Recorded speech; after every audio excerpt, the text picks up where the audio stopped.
Dr. Zhitnitsky, lately denture cream has been in the news in a controversial way.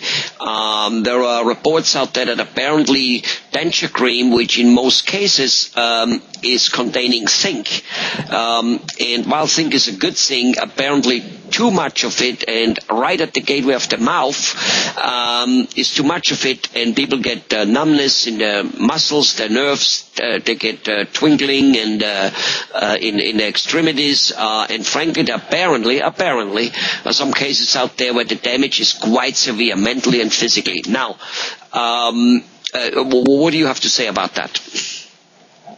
Yeah, the jury is not out on this zinc, but definitely ingesting chemicals couldn't be good for you. And why? Because even the glue without zinc, it must be glue, right? Right. It's in your mouth. It's sitting underneath a bad-fitting denture. You're swallowing it. Mm-hmm. In fact, I think I read a study somewhere that women eat approximately 2 pounds of lipstick in their lifetime, which can't be good for them either. No.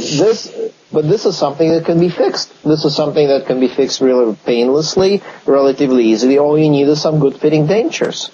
And if your jaw is so resorbed that the bottom one doesn't fit at all, we can place a couple of implants and have it very stable. In that case, you don't need any glue.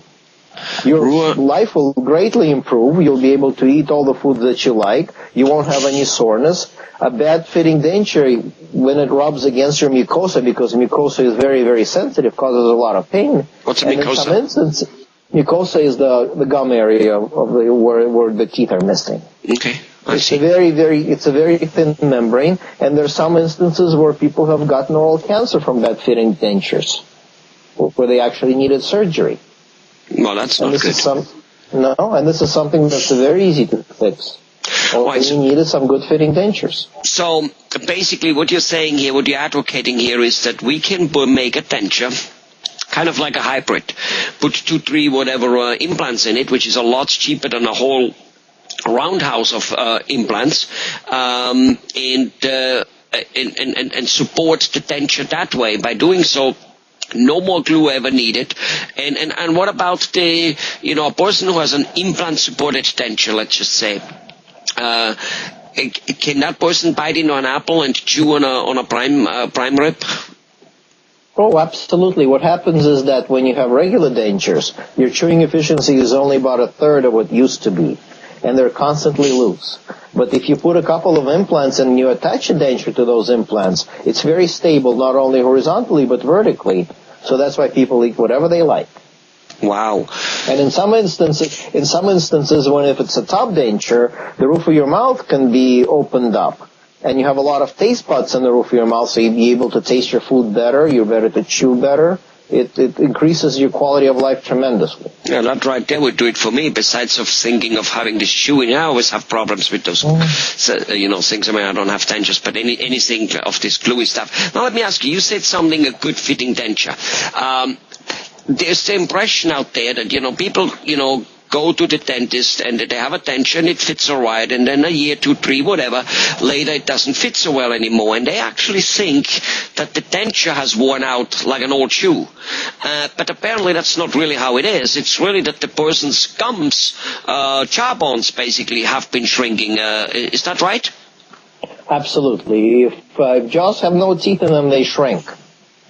And that's what happens. So, in the future, if you would like to get implants, it's a little harder if your jaws have shrunk versus if you had just your teeth taken out recently. That way you have more bone and you have more support for implants.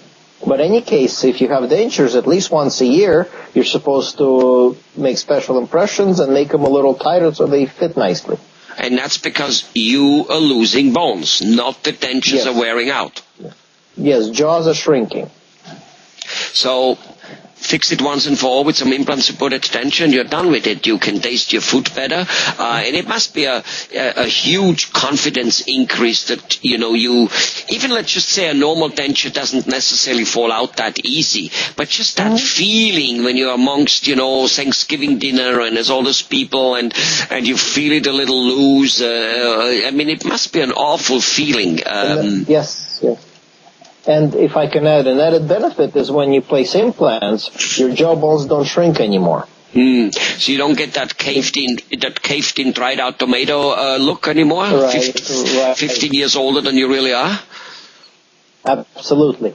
Implants seem to maintain the level of your jawbone, so if you put a couple of implants in, your jaws don't shrink in those areas, which is a very good thing. Well, all right, here you have it. So, regardless whether this controversy or this news about, zinc poisoning you and making you mentally and physically handicapped, damaging your nerves, because apparently that's what too much of it does, and makes sense that if you have that into your mouth, which is the gateway that it could happen, but regardless whether that's true or not, regardless whether the people like Fixodent come up with a better cream where that isn't in it, which I'm sure they will, regardless of whether it's true or not, they will avoid it anyway.